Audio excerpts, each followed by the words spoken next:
So recently I picked up the new set of GW Contrast Paints 2.0 or whatever you're going to call them, and I decided I wanted to try some of these out to really see how vibrant I could get the models and just see how they worked out. So for this one I printed off Artisans Guild's latest, these sort of like little devils, and they're really interesting. They've got all of these cool flowing cloaks, all of these kind of bits of cloth coming off of them, and also what looks like should be quite vibrant skin as well. So I printed a set of 5 of these off, and I decided just to grab a couple of colours from the contrast paint range and see how they turned out. Now I'm going to say this right from the start, this is one of my least favourite videos to make. I hated using these contrast paints right through the video, and I'll explain a little bit more as we go on through it. But just from the outset, and if you've watched my initial contrast paint video, you'll know that I'm not a massive fan of the fact that they're not very contrast painty. And that was really prevalent throughout this whole thing. So first up, I started off with this contrast paint Doomfire Magenta to do all of the skin. And it's a nice color, it's very vibrant, it's very nice. It goes on nicely as well. But the problem is, as soon as I did all of them, they were just looking very flat red. And there was no sort of shadow, there was no sort of highlights or anything like that. And straight away, I knew that I was doomed, and this was probably going to be a relatively annoying paint job. Moving on though, I was getting on to the bit that I was really excited about, and that was adding some really bright and vibrant colors onto their like cloaks and all of their clothing. So I grabbed out the contrast Karandras green, Imperial Fist yellow, and also this Luxian purple. I didn't really have anywhere in mind that it was particularly going to go, so I just started sloshing it all onto the models, just picking one up and adding a different color onto each of those and just mixing it up and seeing how it went. And in the end, they all looked very bright, very vibrant, but very flat. So again, no contrast, no highs, no shadows or anything like that. So it was starting again to just be a little bit disappointing. The other thing to consider as well is these are really unforgiving paints to use. So if you are used to traditional painting where you thin your paints, you pop it on there, you're probably used to this already. But if you're coming from something like Army Paint or Speed Paints, or if you're coming from the Contrast Paints 1.0, let's call them, they can be a bit more forgiving because they have quite a lot of darkness around the edges, so that way if you do make mistakes, it kind of just blends in and doesn't really look like a mistake. With these, if you get it onto the wrong edge, you will have a very bright blocky color on that edge that you didn't mean to paint, and then it becomes harder to cover up, so you will have to go back in and correct your mistakes. So they are more unforgiving, so just bear that in mind. Once that was done, I moved on to doing things like the metallics, and this is where I mixed a 50-50 mix of Liberator Gold and Speed Paint Medium. Something I've covered in a recent video is actually mixing that together makes metallics go on so much more smoothly and so much easier. It makes so much sense. I don't know why I never thought of it before, but a friend suggested it, I tried it out, I absolutely love doing this method now for metallics. I popped it onto things like the hilts of the swords, things like their bracelets, and anywhere that it looked like there should be some kind of golden metallics, and popped it all over and then called it done for that point. Once that was done, I grabbed the contrast paint Gargrux Sewer, and I decided to do the boots. And although this isn't a bad color, again, it's quite flat, but it looks nice enough to have on there for boots. At this point, it was time for the weapons, and I was going to go for like golden swords or silver swords, but I figured I wanted to make them a little bit different. Obviously, they already had a lot of color on there, and then I was thinking maybe I should do some kind of hot weapon to blend in with the skin, have this like kind of orange sword, this like fiery glow to it, but then I wanted to do the reverse, so I wanted to kind of really contrast them. So I went with these two blues. So I basically did my usual method of kind of like blending them in together. So I started off with some Frostheart towards the bottom, and then this Pilar Glacier towards the top. And the good thing about the Pilar Glacier is it's more like a wash than a contrast paint. So there's very little middle ground with these new contrast paints. So the Frostheart goes on as like a thicker paint, and then Pilar Glacier goes on as a more of a wash towards the tips and everything. And then you just take your brush and you start to blend it in towards the middle, and then it gives this really nice sort of like transition from the darker area through to the lighter area, right through to the white of the prime underneath of it. It gives it this nice magical glow, and also makes it look quite icy and cold, which really contrasts with the red of the skin. At this point, I had a look, and I quite liked the colors. I just didn't like anything else about them. And I know there's always that stage with models and your paint job where you just look and go, this looks absolutely awful, but I was hating it, and I really wasn't enjoying the process.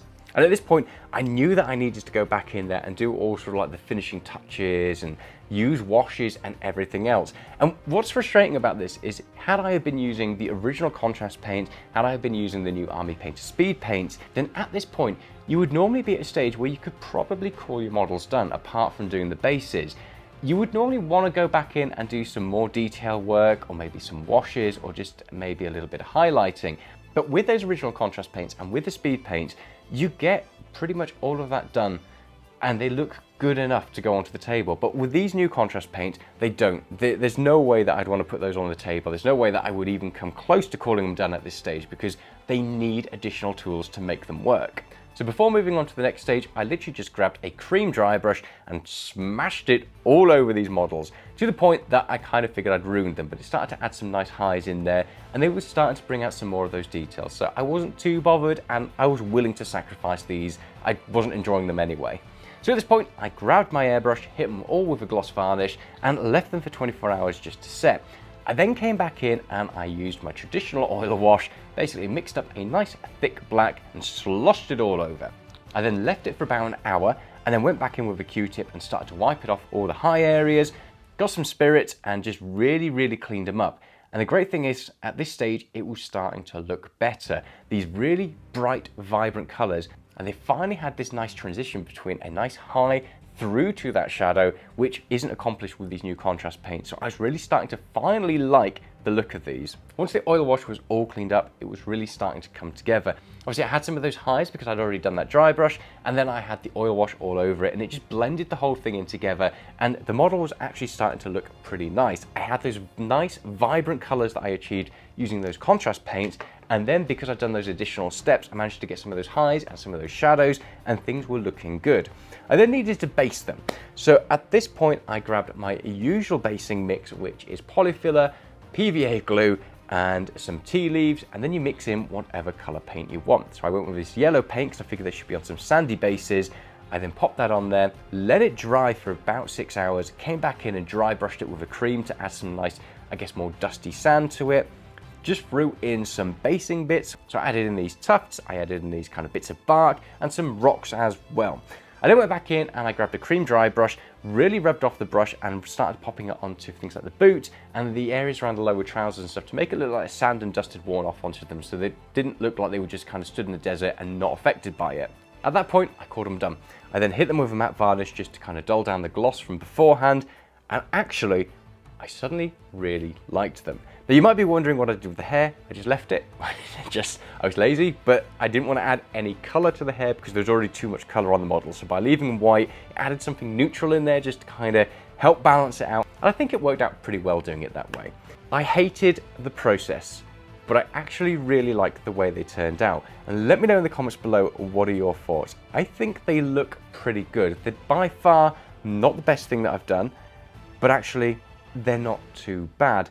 On this one in particular, she's got this kind of flame coming out and I forgot to do anything with it, but then I just went back in and I used a just a blue dry brush and I hit the tops of the flames and the edges of her hair, and it pulled off this really nice kind of cold flame as well. So they're like these cold flame warriors, but they've got all this hot skin. And yeah, again, I like the way that contrasts. They're interesting models. They're the latest set by Arts and Guild, and I think they look really interesting.